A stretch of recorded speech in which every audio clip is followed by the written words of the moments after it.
성부와 성자와 성령의 이름으로 아멘.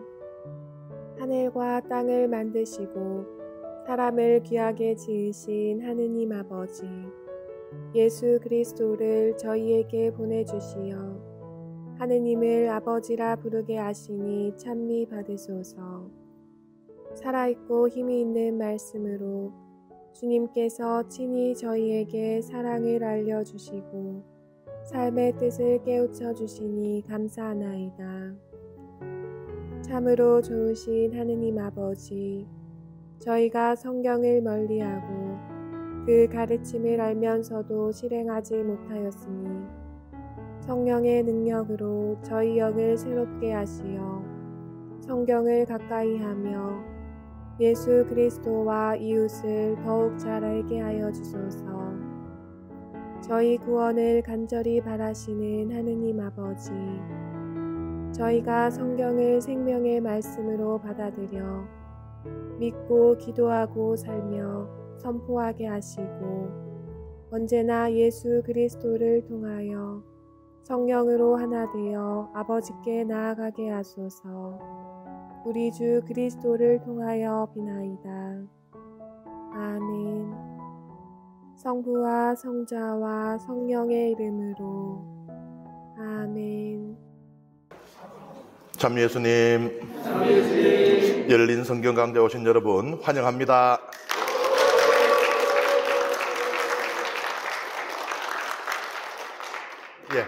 우리는 지금 신명기를 함께 읽고 있습니다.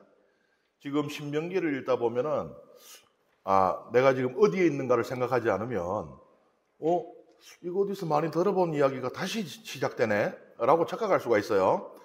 지금 신명기에서 우리가 읽고 있는 일들은 지금 벌어지는 일들이 아니고 이전에 있었던 일을 모세가 회상하면서, 이제 모세는 하느님의 백성과 함께 가나안 땅으로 들어가지 못하잖아요, 그죠? 그는 가나안 땅에 들어가지 못하고 죽어서 너보산에 묻히잖아요. 그리 이제 그 백성 수십 년간 이끌어왔던, 이집트에서부터 데려내와서 이끌어왔던 그 백성을 하느님께서 주시는 적과 꿀이라는 가나안 땅으로 보내면서 당부의 이야기를 어떻게 보면 모세의 유언이라고 볼 수 있는 겁니다. 그래서 지금 우리는 사건이 벌어진 시점, 그리고 이 사건을 회상하는 시점 사이에 차이가 있다는 거, 이걸 우리가 이 성서학으로 연구할 때는 이야기하는 시간하고 이야기 된 시간이 다르다 그래요. 그러니까 이야기된 그 사건의 시간하고 지금 이야기하는 시간의 차이가 있는 것입니다. 오늘은 우리가 8장부터 함께 읽습니다. 너희는 오늘 내가 너희에게 명령하는 모든 계명을 명심하여 실천하여라. 그러면 너희가 살 수 있고 번성할 것이다. 그리고 주님께서 너희 조상들에게 맹세하며 약속하신 땅에 들어가 그 땅을 차지할 것이다. 너희는 이 40년 동안 광야에서 주 너희 하나님께서 너희를 인도하신 모든 길을 기억하여라. 그것은 너희를 낮추시고 너희가 당신의 계명을 지키는지 지키지 않는지 너희 마음속을 알아보시려고 너희를 시험하신 것이다. 그분께서는 너희를 낮추시고 굶주리게 하신 다음 너희도 모르고 너희 조상들도 몰랐던 만나를 먹게 해주셨다. 그것은 사람이 빵만으로 살지 않고 주님의 입에서 나오는 모든 말씀으로 산다는 것을 너희가 알게 하시려는 것이었다. 이 40년 동안 너희 몸에 걸친 옷이 해진 적이 없고 너희 발이 부르튼 적이 없다. 너희는 마치 사람이 자기 아들을 단련시키듯 주 너희 하나님께서 너희를 단련시키신다는 것을 마음 깊이 알아두어야 한다. 지금 광야에서의 40년의 세월이 흘렀습니다. 사실 이렇게 시간을 보낼 일이 아니었죠. 이집트에서 나와서 바로 쭉 그냥 올라갔으면은 가나안 땅까지 금방이에요. 그걸 어떻게 보면은 이 시나이 반도에서 40년 동안 헤매고 다닌 게 신기합니다. 그런데 그것이 그냥 이스라엘 백성이 하나님께 불충실했기 때문에 하나님께서 벌을 주신 것이다. 이렇게 생각해서는 안 된다는 거예요. 하느님은 온유한 분입니다. 그래서 하느님께서 분노하실 때조차도 그 분노가 일어나게 만드는 것은 하느님의 온유한 마음, 백성에 대한 염려, 백성이 잘 되기를 바라는 마음, 부모님께서 자녀에게 회초리를 대는 것과 같은 그런 마음이라고 볼 수 있어요. 그래서 이 40년은 그냥 형벌, 말하자면은 이 징역형 사는 뭐 그런 시간이 아니고 이들을 성장케 하는, 성숙하게 하는 시간이었다. 이스라엘 백성이 그 믿음 안에서 성장할 수 있도록 하나님께서 배려한 시간이었다는 것입니다. 그렇기 때문에 광야 생활을 하면서, 그러니까 우리가 이제 예를 들어 유배를 보낸다, 광야에 그냥 막 벌러서 그냥 던져버렸다 하면은 거기서 어마어마한 위험에 그대로 노출이 돼야 되죠. 낮에는 타는 듯한 더위, 밤에는 얼어 죽을 수도 있는 일교차 때문에 그런 추위, 실제로는 그러니까 중동지방에서는 옷이 굉장히 중요했다 그랬잖아요. 그래서 옷을 담보로 잡았더라도 율법은 해지기 전에 돌려주라고 규정을 하고 있습니다. 왜냐하면 뭐 우리나라의 겨울만큼 이렇게 춥지 않아도 일교차가 심한 자체로 체감 온도가 확 떨어지니까 사람들이 얼어 죽는 거거든요. 그러한 것들, 그 다음에 정갈이라든지 독사라든지, 그리고 먹을 것이 부족하고 마실 것이 부족하고 또 그 광야를 주 무대로 활동하는 이 공격적인, 호전적인 그런 그 부족들, 민족들과의 이 갈등, 이런 것들, 성경에도 그런 것들이 나오긴 하지만은 그럼에도 불구하고 이스라엘 백성은 하느님께 죄를 지어서 하느님을 거슬러서 죽은 이들을 제외하고 누가 죽었다는 이야기가 나옵니까? 어느 날을 행군하는데 길을 잘못 들어가지고 정갈이 있는 지대로 들어가서 이스라엘 백성이 4만 명이 죽었더라. 그런 이야기 있습니까? 심지어 하느님께서는 너희의 옷도 해진 적이 없고, 이 놀라운 거예요. 광야 생활하면서 옷을 지을 수 있는 천을 구하는 것도 어렵고, 또 그것으로 언제 옷을 짜고 앉아 있어요. 이제 그 배틀 이래 걸어가지고는 자 시작해볼까 하는데 구름 기둥이 그냥 가버리잖아. 그러면 야들아 짐 싸 가자, 가야 돼요. 그러니까는 뭘 안정적으로 무엇인가를 그 장기적인 설계를 하면서 이 하기 어려운 그런 여건이었던 거죠. 나중에 이제 보겠지만은 신명기 이 뒤에 우리가 보겠지만요. 심지어 이때는 할례도 못 받았습니다. 그래서 이 가나안 땅에 들어가는 이 이스라엘 백성이요, 할례를 다 못 받은 사람들이에요. 가나안 땅에 들어간 뒤에 나중에 할례를 받게 됩니다. 그 지경이었는데 언제 앉아갖고 그 천을 짜고 옷을 짓고 앉아 있었겠어요? 그런데 그러면 상거지 꼴로 이 모압 땅에 들어왔느냐? 그게 아니라 그러잖아요. 옷도 해진 적이 없고, 신발도 마찬가지겠죠. 발이 부르튼 적이 없다는 얘기는 이제 신발도 떨어진 적이 없다는 거예요. 참 그런 옷, 그런 신발이 있으면 참 좋겠죠? 하나만 있으면 평생 쓸 수 있는 거잖아요. 대답 안 하는 분들은 알겠습니다. 나는 그런 거 싫어. 나는 그래도 계절마다 옷 바꿔 입고 싶어. 이제 이런 마음이지. 은혜, 하느님의 은혜의 시간이었다는 증거예요.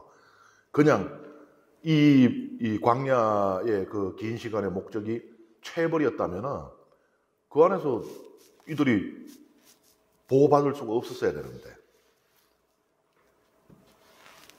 이 광야에서 이들은 자신들의 무능력함을 뼈저리게 느끼고, 그럼에도 불구하고 우리는 능력이 없는데 그럼에도 불구하고 안 굶어 죽고 안 얼어 죽고 탈전해서 죽지 않고, 그리고 옷도 있고 신발도 있으면은 거기에서 하나님의 위대함을 느끼실 수밖에 없다는 거예요. 우리가 그런 말 하는 말들 있잖아요. 돌아보니 걸음마다 주님의 은총이었네. 내가 내 힘으로 걸어온 것이 아니라 주님께서 나를 업고 걸어주셨네. 이것을 깨달을 수 있는 시간이 이 40년이었다는 것입니다. 그리고 이 8장 3절에 보면은 사람이 빵만으로 살지 않고 주님의 입에서 나오는 말씀으로 산다. 이거 어디서 많이 들어본 말씀 아니에요, 이거? 이거 누가 얘기했어요, 이거? 그렇죠. 예수님께서도 이걸 인용하신 말씀이에요. 그런데 여기에서 우리가 이 말씀을 잘 이해를 해야 되는 게요, 빵하고 말씀이 대립되는 게 아니에요. 우리가 그냥 읽으면은 사람이 빵만으로 살지 않고 주님의 입에서 나오는 말씀으로 산다 이러면은 빵 대신에 말씀, 그러니까 이게 둘이가 대립되는 것처럼 이해되기 십상이잖아요. 그런데 여기서 말하고자 하는 의미는 이 빵이 빵 먹었잖아요. 만나. 광야에서 그 만나로 살았어요. 빵으로 살았어요. 근데 그 빵이, 그 만나가 인간이 뭘 경작을 하고 재배를 해서 그걸 뭐 가공을 하고 그래서 나온 게 아니죠. 그냥 하나님께 주신 거거든요. 하나님의 말씀 첫 번째로 우리가 가장 먼저 성경에서 하나님의 말씀이 뭘 합니까? 성경책 펼치면 바로 창조의 말씀이잖아요. 그러니까 아무것도 없는데 하나님께서 당신 말씀으로 만나를 내려주신 거예요. 그러니 우리는 인간의 노동으로, 인간의 노력으로 빵을 우리가 얻는 것이 아니고 하나님께서 그냥 우리에게 내려주신 은총이라는 거, 공짜, 그냥 주어진 것, 그것을 이야기하고 있어요. 그러니까 빵하고 말씀을 대립시키는 게 아니고 이 빵이 바로 이 말씀에서 온 거라는 거예요. 이 둘은 연결되는 겁니다. 그러니까 문장의 앞절과 뒷절이 대립하고 있는 게 아니고 두 개가 같이 하나의 의미를 만들어내고 있는 거예요. 그래서 이 말씀이나 또 예수님 말씀 듣고 사람이 빵만으로 사는 것이 아니라 말씀으로 산다, 그런 이야기가 있어요. 어떤 이 사람이 이 사막을 횡단하다가 쓰러져 있는 사람을 만났는데 이 사람이 이 아사, 그 다음에 탈진해서 이 죽기 직전이에요. 그래, 아이고 살아있어요 그러니까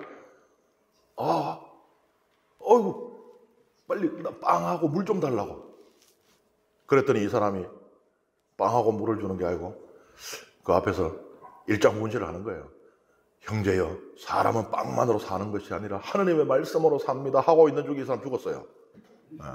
이래 되면 안 되는 거예요. 빵 줘야 됩니다. 중요한 거는 우리에게 주어지는 모든 것이 하나님으로부터 온다는 거예요. 성경은 그렇게 표현합니다. 욥기 같은 경우는요, 우리가 누리는 모든 것이 바위에서 흐르는 기름이다 그래요.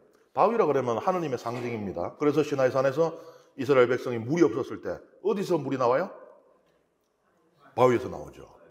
하나님께서 물을 주셨다 소리예요. 그러니까 오늘날도 시간 많고 참 호기심 많고 한가한 사람들은 그 바위를 찾아다니는 사람들이 있어요. 그 바위가 시나이산에, 호렙산에 있는 무슨 바위다, 아니면 아라비아 반도에 그런 바위가 있다. 바위 생긴 모양 봐라, 저기 갈라져 있지 않느냐, 저기 갈라져가 저기서 물이 나온 거다 하고 하는데 성경은 그런 데 관심 별로 없어요. 그런 거 찾아다닐 이유가 없고, 거기 바위에서 나왔던 옹달샘에서 왔더라도 그 옹달샘도 하나님이 준 거라는 거예요. 그러니까 꼭 기이하게, 신기하게 바위에서 물이 콸콸콸 안 흘러나오고 그냥 우리가 일상적으로 볼 수 있는 저 물이 계곡에서 흐르네? 그것도 하나님이 주신 거라는 거예요. 성경에서 만나와 메추라기 기적도요, 사실 지금도 일어나고 있습니다. 메추라기가 이 봄 되면은 이제 아프리카에서부터 유럽으로 갑니다. 가는데 작은 새들이니까 이 대양을 횡단할 수가 없잖아요. 이 시나이 반도로 해서 이 가나안으로 해서 이렇게 그 육지로 타고 올라가요. 그러니까는 날다가 지치면 내려가 쉴 수가 있잖아요. 육지가 있으니. 이 이동하는 이 때가 가나안 땅에 들어오는 겁니다. 그리고 만나라는 것도 우리가 추정하기 여러 가지 설이 있지만 그 중에 이 벌레의 배설물, 요게 이제 새벽에 이제 있고 배설을 하는데 그게 찍어 먹어보면 이제 그 달달한 맛이 나고 그렇게 한다 그래. 마나세바라고 그 베두인들이 부른다는데, 그러니까 이제 해가 뜨니까 그게 다 녹아버렸다. 그 배설물이니까. 그럼 지금도 일어나는 거잖아요. 중요한 거는 그게 하나의 자연 현상일 수가 있죠, 그죠? 지금도 일어나니까. 하지만 설사 그랬다 하더라도 이스라엘 백성 그것을 하나님의 은총으로 받아들였다는 게 중요하다는 겁니다. 우리 밥 먹을 때 식사기도 하잖아요. 하나님께 감사기도 하죠. 왜 해요? 내가 가가지고 죽도록 일해가지고 벌었는 돈으로 쌀집 가가 쌀 사오고 텃밭에 키웠는 상추 뜯어와가지고 내가 다 했는데 우리 왜 기도합니까? 그 모든 것이 하나님께서 우리에게 주신 거라는 거잖아요. 그리고 어느 순간에 우리는 그거를 절실히 느낄 때가 있습니다. 너무 당연히 생각했던 거, 원래라고 생각했던 것, 원래 있는 것, 원래 되는 것이라고 생각했던 것이 어느 순간 안 될 때, 그동안에 그게 그냥 원래 저절로 되는 게 아니었구나. 하나님의 은총이 나에게 주어졌던 것이구나를 그때야 깨닫는 순간이 오겠죠.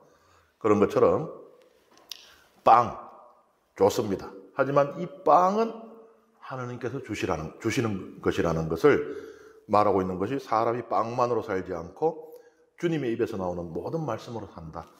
사탄이 예수님을 뭐라고 유혹합니까? 하나님께 의지하지 마라. 네 힘으로 일어설 수 있다. 너에게는 이미 신적인 권능이 있지 않느냐? 네 스스로 네가 돌로 빵을 만들어 먹어라. 뭐예요? 원죄를. 사탄이 하는 일은 똑같습니다. 태초에 된 동산에 했던 일하고 똑같아요. 이 선악과를 따먹어라. 그러면 너희가 눈이 밝아져서 하나님처럼 되리라. 예수님에게 똑같은 것을 주문하고 있는 겁니다. 네가 하나님께서 광야에서 만나를 내리셨는데 하나님이 무슨 필요 있냐? 네가 그 자리에 서라. 네가 빵을 만들어라. 라고 하잖아요. 예수님은 안 그랬죠. 빵을 많게 하시는 기적을 할 때도 예수님께서 자, 내가 빵을 널립니다. 이래 안 하죠. 하늘을 우러러 기도하시며 아버지, 빵 좀 불카 주이소. 배고픕니다. 다 굶어 죽습니다. 그거거든. 그러니까 이 말씀은 그러니까 빵이라고 하면 어떻게 보면 세속적인 것일 수 있고 말씀이라고 하면은 뭐 종교적인 영적인 것일 수 있는데 이 두 개를 대비시키는 게 아니에요. 그래서 세속적인 그 사회생활, 그다음에 그 직장도 때려치우고 성당 와서 그냥 마당에 쓰레기나 줍고 풀이나 뽑고 성체 좀이나 하쇼. 그 얘기가 아니에요. 안고 있다는 겁니다. 이 세상은 하나님이 안고 있고 이 세속적인 것은 종교적인 것이 안고 있다는 이야기예요. 빵하고 말씀하고 대립되지 않습니다. 우리는 빵 선택하면 안 되고 말씀만 선택해야 된다 이게 아니에요. 그 빵을 감사히 받아 먹고 누리되 그것이 어디서 왔는지를 잊어서는 안 된다는 것입니다. 그 다음에 이제 모세가 걱정을 해요. 이스라엘 백성이 이제 가나안 땅에 들어가면 내가 그거 딱 붙어가지고 이제 인도해주고 지도해주고 이끌어줄 수도 없는데 이 백성이 가나안 땅에 가면은 이러한 위험이 있을 것이다라고 걱정합니다. 함께 읽습니다. 너희는 주 너희 하나님의 계명을 지키며 그분의 길을 따라 걷고 그분을 경외해야 한다. 주 너희 하나님께서는 너희를 좋은 땅으로 데리고 가신다. 그곳은 물이 흐르는 시내와 샘이 있고 골짜기와 산에서는 지하수가 솟아나오는 땅이다. 또 밀과 보리와 포도주와 무화과와 석류가 나는 땅이며 올리브 기름과 꿀이 나는 땅이다. 그곳은 너희가 모자람 없이 양식을 먹을 수 있고 아쉬울 것이 하나도 없는 땅이며 돌이 곧 쇠이고 산에서는 구리를 캐낼 수 있는 땅이다. 너희는 배불리 먹고 주 너희 하나님께서 너희에게 주신 좋은 땅 때문에 그분을 찬미하게 될 것이다. 너희는 주 너희 하나님을 잊지 않도록 조심하고 내가 오늘 너희에게 명령하는 그분의 계명과 법규와 규정들을 지키지 않는 일이 없도록 조심하여라. 너희가 배불리 먹으며 좋은 집들을 짓고 살게 될 때 또 너희 소떼와 양떼가 불어나고 너희에게 은과 금이 많이 생기며 너희가 가진 모든 것이 불어날 때 너희 마음이 교만해져 너희를 이집트 땅 종살이 하던 집에서 이끌어내신 주 너희 하나님을 잊지 않도록 하여라.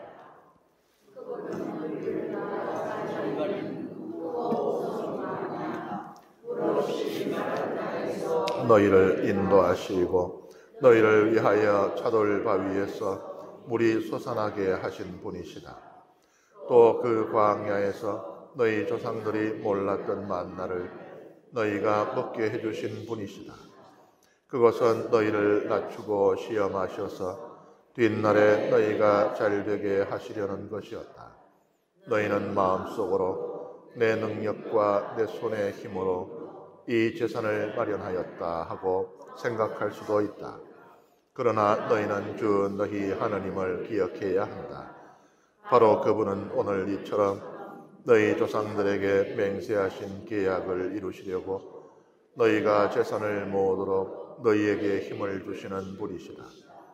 만일 너희가 정녕 주 너희 하나님을 잊고 다른 신들을 따라가 그들을 섬기고 그들에게 경배한다면 내가 오늘 분명히 경고하는데 너희는 반드시 멸망하고야 말 것이다. 너희가 주 너희 하나님의 말씀을 들으려 하지 않는다면 주님께서 너희 앞에서 멸망시키신 민족들처럼 너희도 멸망할 것이다. 여기에도 나오죠.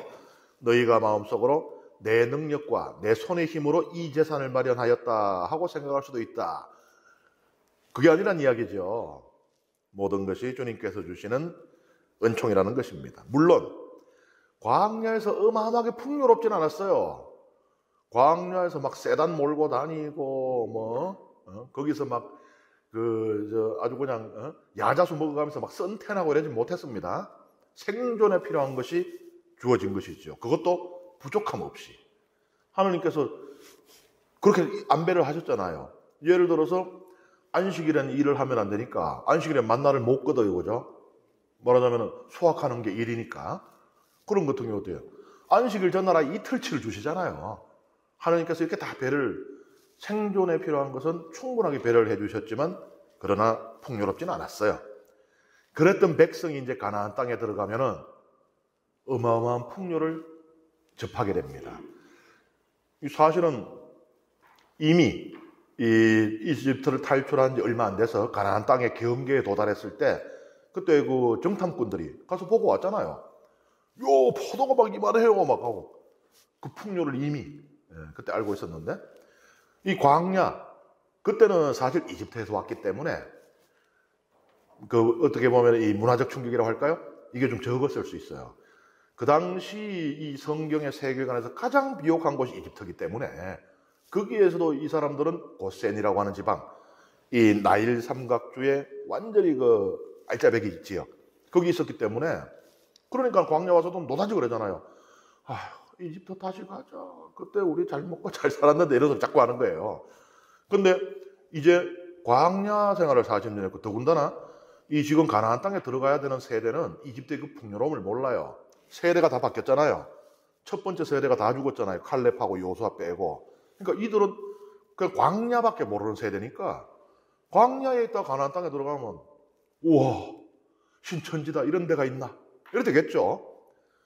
그러면은 거기서부터 유혹이 시작된다는 거예요.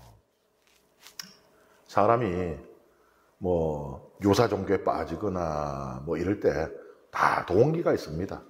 그냥 앉아있다 보니 내가 볼 때는 저 교주의 가르침이 참된 진리일세. 나는 진리를 추구하는 사람이니까 가야지. 그런 사람 봤습니까? 그런 사람이 어디 있겠어요? 그냥 삶에서 채워지지 않는 어떤 공허함 또는 현실적으로 와닿는 그런 어떤 관계에서의 어려움 또는 물질적인 궁핍함 온갖 것들이 동기가 되고 있는데 그 부분들을 건드리니까 그게 넘어가는 거죠.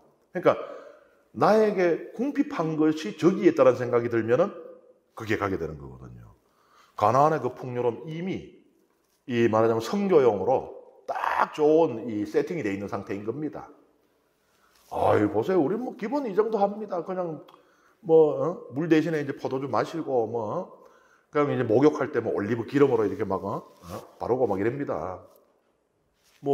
하고 싶습니까? 하고 물으면 다 하고 싶다 하겠지. 하고 싶으면 어떻게 해야 저희도 그 삶을 누릴 수 있겠나이까 하면은 다 우리의 다곤신께서 보살펴 주시네 이런 것이지요. 혹은 밀콤신, 말록신께서 우리를 이렇게 보살펴 주십니다. 이래버리니까 이게 시작이 되는 거예요. 아무 일 없이 이스라엘 백성이 야훼 40년 섬겼습니다. 이제 좀 질린다. 바꿔보자. 다른 신으로. 그럴 일이 없다는 이야기예요. 그런데 모세가 이렇게 경고를 했는데도 어떻게 되는지 우리는 이미 알고 있죠. 성경의 이야기를 통해서 화장실 들어갈 때 마음, 나올 때 마음 다르다. 이게 참. 그러니까 이스라엘 백성이 이때는 모세 말 듣고 절대 그럴 리 없습니다 하지. 사람 다 그래요. 베드로 사도도 저는 주님을 절대 죽더라도 배반하지 않겠습니다 했지만은 한 번도 아니고 3번이나 배반을 하잖아요. 가나안 땅에서 내린 가나안 땅의 풍요로움이 하느님께서 내리는 총이라는 걸 망각하는 겁니다. 그러니까 하느님의 백성을 위해서 이미 하느님께서 풍요로운 젖과 꿀이 흐르는 가나안 땅을 준비해 주셨는데 그것을 우상들이 해준 것처럼 혹은 자기 자신들의 노력으로 얻어낸 것처럼 착각을 하게 되는 것이죠.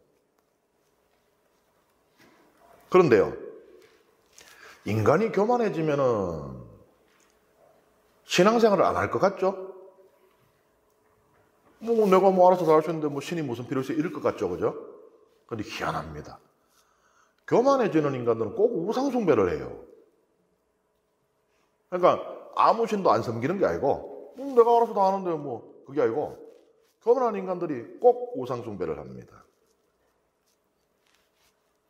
왜 그러냐? 우상이라는 거는 진짜 신이 아니잖아요. 이 천지간의 신은, 참된 신은 한 분뿐이죠. 하느님밖에 없잖아요. 그럼 우상들은 뭐예요? 자기 욕망을 밖으로 투사해 놓은 겁니다. 그래서 이런 우상은요, 나의 이러한 욕망이 투사된 거예요. 그래서 가나안 땅의 우상들은요, 전문성이 있어요. 그러니까 어떤 신은 이 상업의 신이에요. 그리고 어떤 신은 항해의 신입니다. 항해. 그러니까 배가 사고가 안 나게 할 수 있도록. 그러니까 뱃사람들은 자기들이 바라는 게 뭐예요? 죽지 않고 바다에서 안전하게 풍어를 고기를 가득 잡아서 집에 돌아오는 이걸 바라겠죠. 그걸 투사해 놓은 신이 저 신인 거예요. 장사하는 사람들은 장사할 때 그 사기 당해가지고 재산 다 날리지 않고 또 이 현명하게 이 투자를 잘해가지고 큰 이윤을 남기는 거 이걸 바라겠죠. 그 욕망을 투사해 놓은 우상은 또 이런 신인 겁니다. 그러니까는 우상 숭배는 결국은 자기 숭배와 같은 것인데 자기 욕망을 투사해 놓은 게 우상이니까 하느님 말고는 다른 신이 없잖아요. 그래서 내가 그러잖아요. 교만한 자는 신을 안 섬길 것 같지만 우상을 섬긴다고. 예수님께서 중요한 말씀을 상기시키는 거예요. 바로 요 앞에서 모세가 했던 그 말. 사람은 하느님의 입에서 나오는 말씀으로 산다. 요 보면은 요 오른쪽에 사탄이에요. 사탄이 돌덩이 들고 이제 이거 빵으로 바꾸라 하니까.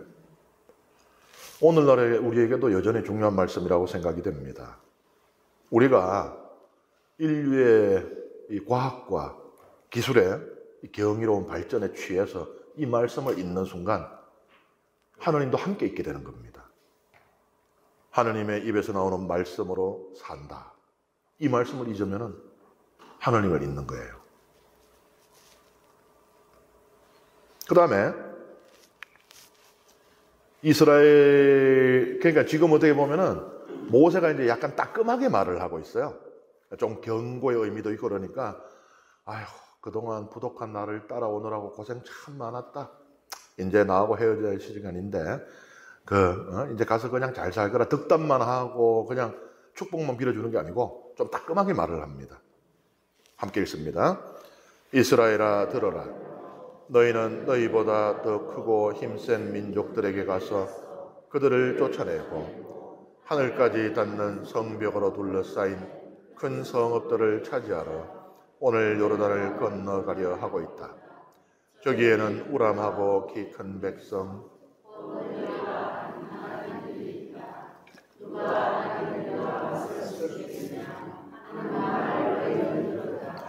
그러나 너희는 오늘 주 너희 하나님은 태워버리는 불이 되시어 너희 앞에 서서 건너가시는 분이심을 알아야 한다. 그분께서 너희 앞에서 그들을 멸망시키시고 또 그분께서 너희 앞에서 그들을 굴복시키실 것이다. 그리하여 주님께서 너희에게 말씀하신 대로 너희는 곧바로 그들을 쫓아내고 멸할 것이다. 주 너희 하나님께서 그들을 너희 앞에서 몰아내실 때 너희는 마음속으로 우리가 의롭기 때문에 주님께서 우리를 데려오시어 이 땅을 차지하게 하셨다 하고 생각해서는 안 된다. 주님께서 저 민족들을 너희 앞에서 쫓아내시려는 것은 그들이 악하기 때문이다. 너희가 그들의 땅을 차지하러 들어가는 것은 너희가 의롭거나 마음이 옳고다서가 아니다. 다만 저 민족들이 악하기 때문에 주 너희 하나님께서 그들을 너희 앞에서 쫓아내시려는 것이다. 그리하여 주님께서 너희 조상 아브라함과 이삭과 야곱에게 맹세하신 약속을 이루시려는 것이다. 그러므로 너희는 주 너희 하나님께서 저 좋은 땅을 차지하라고 너희에게 주시는 것은 너희가 의롭기 때문이 아니라는 것을 알아야 한다. 정녕 너희는 목이 뻣뻣한 백성이다. 성경에 참 재미있는 표현입니다. 목이 뻣뻣하다. 왠지 그냥 이렇게 들으면 뭔 뜻인지 좀 알 것 같죠, 이거? 이게 동서고금을 통하고, 막론하고 통하는 표현들이 있어요, 이게. 그냥, 이걸 뭐 자세히 설명하라 그러면 이게 어떻게 설명이 잘 안 되는데, 딱 듣는 순간 느낌 딱 와. 아, 모가지가 뻣뻣하게 이제, 느낌이 빡 오는 거예요. 예. 교만이죠, 교만. 예. 이스라엘이 가나안 땅을 차지하는 이유가 이스라엘이 의롭기 때문이 아니라고 합니다. 그것도 모세는요, 여기 지금 3번이나 그걸 강조하고 있어요. 듣는 사람 민망하게 면전에 대고 너희는 의롭지 않다고 3번이나 이야기를 해요. 사실 이스라엘 백성도 좀 기분은 안 좋겠죠. 모세가 대놓고는 야, 너희들 의롭지 않아, 의롭지 않아, 의롭지 않아 이러니까. 그렇지만은 딱히 반박을 못하는 게 자기들이 광야에서 그동안 해온 일이 있으니까 자기들이 광야의 이 시간을 돌이켜봐도 자기들 양심으로 그래도 우리는 의롭습니다 소리 못하지 차마. 예. 어떻게 보면 진짜 뻣뻣한 민족이었잖아요. 광야에서 보면 끝도 없이 하나님께서 다 알아서 해주시는데도 끝도 없이 불평하고 불만하고 거역하고 반항하고 그게 어떻게 보면 광야의 역사라고 볼 수 있잖아요. 그런데 가나안 땅이 그러면은 왜 가나안 민족들에게서 뺏기느냐? 그들은 악하기 때문에 그래요. 이거 조금 이제 복잡해져요. 이스라엘 백성이 의롭고 가나안이 악하다면은 단순하게 대비가 되는데 이스라엘은 의롭지 않습니다. 그런데 가나안은 악해요. 이게 어떤 의미가 있는가? 여기 성경에서 악하다 그럴 때는요. 그러니까 어쩌다가 실수로 혹은 나약함 때문에 이 상황 안에서 이 죄를 짓게 되는 것을 말하지 않아요. 혹시 여기 악인 계세요? 악인. 나는 내가 생각해도 악인이다. 우리 성당에 없습니다. 왜 없냐? 고백성서 다 보시잖아요. 성경에서 악인이라고 할 때는 어쩌다가 죄를 짓고 또 회개하고 이러는 게 아니고 항상 악의로 가득 찬 상태를 말합니다. 욥기에도 보면 그렇잖아요. 친구들이 욥한테 하는 말을 보세요. 니는 죄를 지었다. 하나님께서 죄 없는 자를 벌하실 리가 있나? 니는 죄를 지었다. 그러면서 또 뭐라 그러는가 하면은 하지만 너는 악인이 아니니 네가 지금 너의 죄를 뉘우친다면 다시 하나님과 온전한 관계로 들어갈 거라 그래요. 그러니까 죄인이라는 거하고 악인이라는 게 다르게 나오죠. 모든 사람이 죄인입니다. 모든 사람은 죄를 지으니까요. 하지만 악인은 아니에요. 그러니까 성경에서는 죄인과 악인이 같은 뜻이 아닌 겁니다. 죄인은 나약한 모든 인간, 그래서 넘어질 수밖에 없는, 죄를 지을 수밖에 없는 모든 인간이지만 악인은 악의로 가득 찬 상태. 이거 우리 성당 신자들 딱 고백성사 보니까 우리 성당 안에는 악인이 없는 거예요. 가나안 민족은 그렇다고 하는 겁니다. 말하자면 구조적인 악이에요. 그게 왜 그러냐? 이스라엘 백성은 의롭진 않은데 그럼에도 불구하고 왜 악인이 아니고 가나안 민족은 왜 악인인가? 하느님을 믿는 이 민족하고 이 우상 바알 신이라든지 아세라 여신이라든지 이 우상을 믿는 이 민족하고 그러니까 그 어느 신을 믿느냐가 그 사람들의 정체를 다르게 만드는 거예요.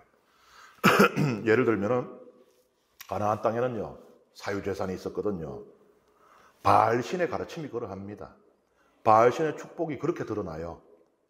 내 재산이 점점 많아지는 거. 그러면은 한정된 재원이잖아요. 내가 점점 많아지면 점점 작아지는 사람이 있어야 됩니다. 다 같이 많아질 수는 없잖아요. 그러면은 누군가는 땅을 잃고 뺏기고 소장농이 되고 노예가 되는 사람이 나오게 되고, 누군가는 대지주가 되고 귀족이 되고 하는 사람이 나오게 되는 거예요. 그러면은 사회 안에 이제 문제가 생기죠. 계급이 생기고, 그리고 그것이 그 욕망을 더 크게 자극을 하면은 이제 부정하고 불의한 방법들까지 이제 나오게 되잖아요. 이스라엘 쫄딱 망하게 되는 게 그것 때문입니다. 이스라엘이 가나안 땅에 들어가가지고 이 가나안 땅에서 우상을 받아들이면서 그들의 경제 구조, 지배 체제 이런 것까지 같이 받아들여요. 고고학자들이 확인을 했습니다. 이스라엘 백성이 가나안 땅에 들어간 초기에는요, 땅을 파보면은 가옥들이 거의 비슷해요. 뭐 우리 집이나 너들 집이나 옆집이나 거의 비슷합니다. 그런데 이게 이제 우상 숭배가 이스라엘에 이렇게 들어오기 시작하면서는요, 보면은 이 번화가하고 빈민가가 나눠져 있어요. 사마리아 같은 경우 저쪽으로는요, 우리로 따지면 강남 쪽은 대저택들이 있고, 이 강북 쪽으로 오면은 운막 흙간 같은 그런 것들이 땅 파니까 나오더라는 거예요. 그러면서 어떻게 됩니까? 나할라법이 깨져요.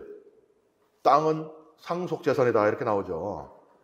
땅은 하느님께서 주시는 것이고 하느님이 주인이고 우리는 그냥 그 쓰는 거예요, 쓰는 거. 그 내 마음대로 처분하면 안 됩니다. 나할라법이 예외 조항이 있긴 한데 어쩔 수 없는 상황에서 만약에 땅을 넘겨야 되면은 어떻게 하라고 그랬어요? 같은 지파 안에서 팔아라.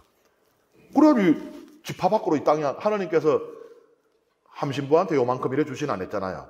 레위 지파는 없지. 그 머나세 지파에 이거, 에프라임 지파에 이거 이래 줬잖아요. 그러니까 그 지파 안에 머물면 하느님의 법을 지키는 거예요. 나할라법을. 그러니까는 그 사촌한테 내가 땅을 팔았어도 그 나할라법을 어긴 건 아니에요. 왜냐면 그 지파 안에 머무르니까. 그리고 희년이 되면 다시 돌려줘야 되고 이게 깨져요. 그래서 이제 뭐 내 집파 네 집파 할 것 없이 이제 뭐 능력제로 가는 겁니다. 나는 땅이 점점 더 많아지고 이제 다른 사람들 땅 잃고 막 소장농 되고 종 되고, 종이라는 거 원래 있으면 안 되잖아요. 그런데 성경 읽어보면은 종에 대한 규정이 동족의 종에 대한 규정도 들어가 있잖아요. 그러니까 종이라는 거는 전쟁을 해서 포로를 사잡아고 이런 것만 있었는데 이스라엘 안에서도 같은 이스라엘 백성 안에서 이제 종이 생겨버리는 거예요.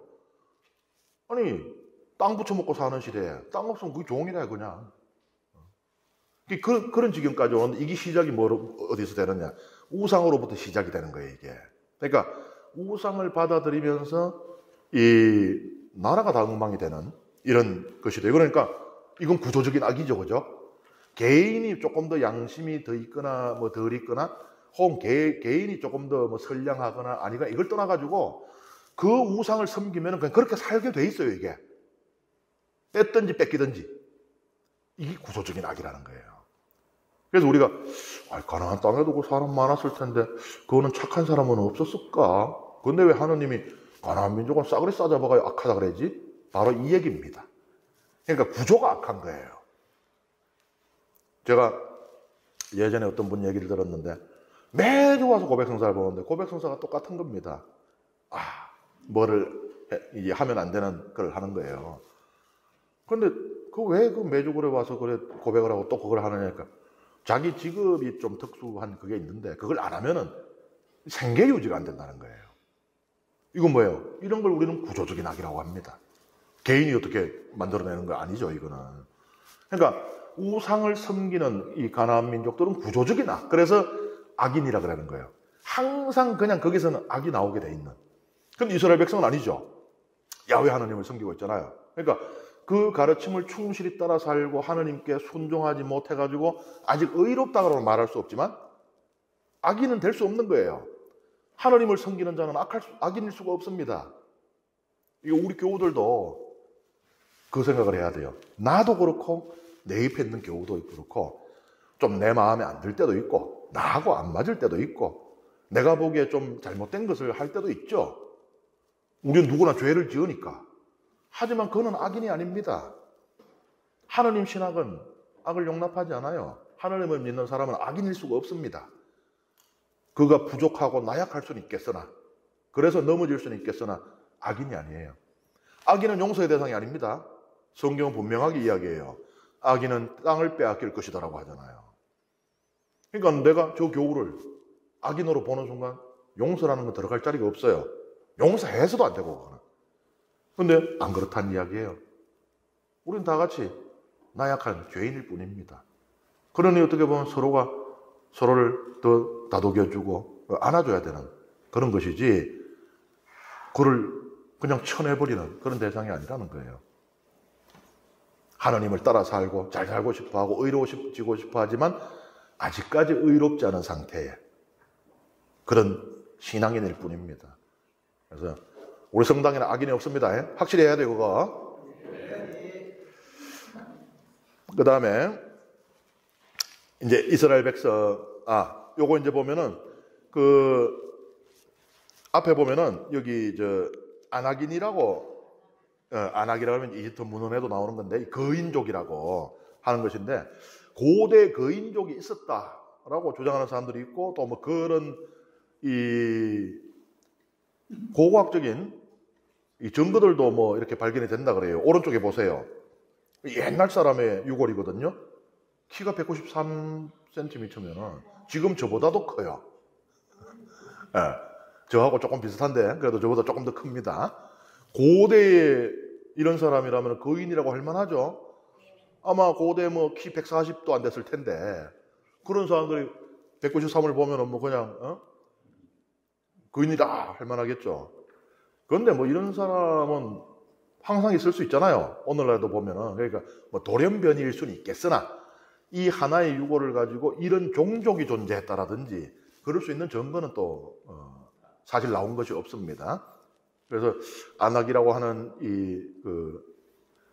고대의 문헌들에도 기록되어 있지만은 그것은 실체가 확인이 되지 않는. 그런데 하여튼 뭐 그래도 남들보다 좀 더 이렇게 기골이 장대했던 뭐 그런 종족일 수는 있겠지만요.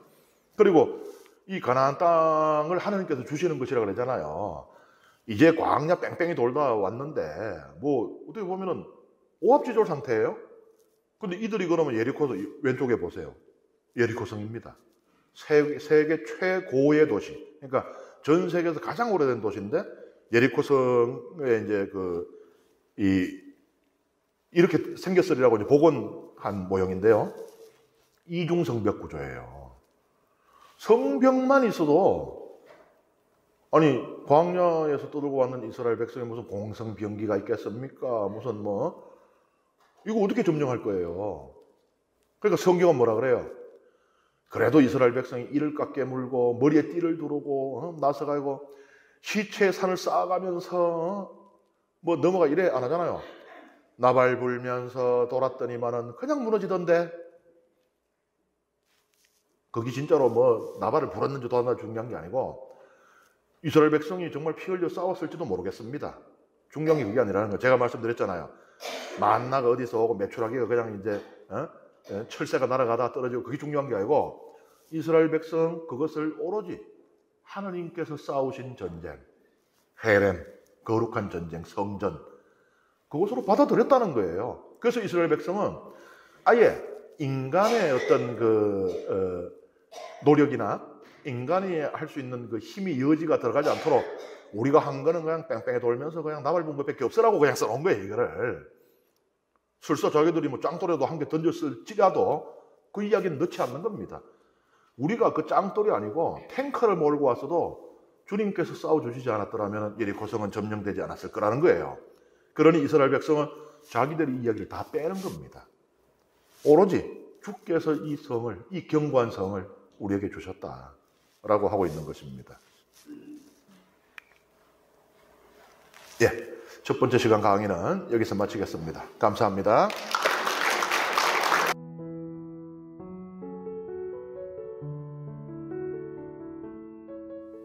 성부와 성자와 성령의 이름으로 아멘.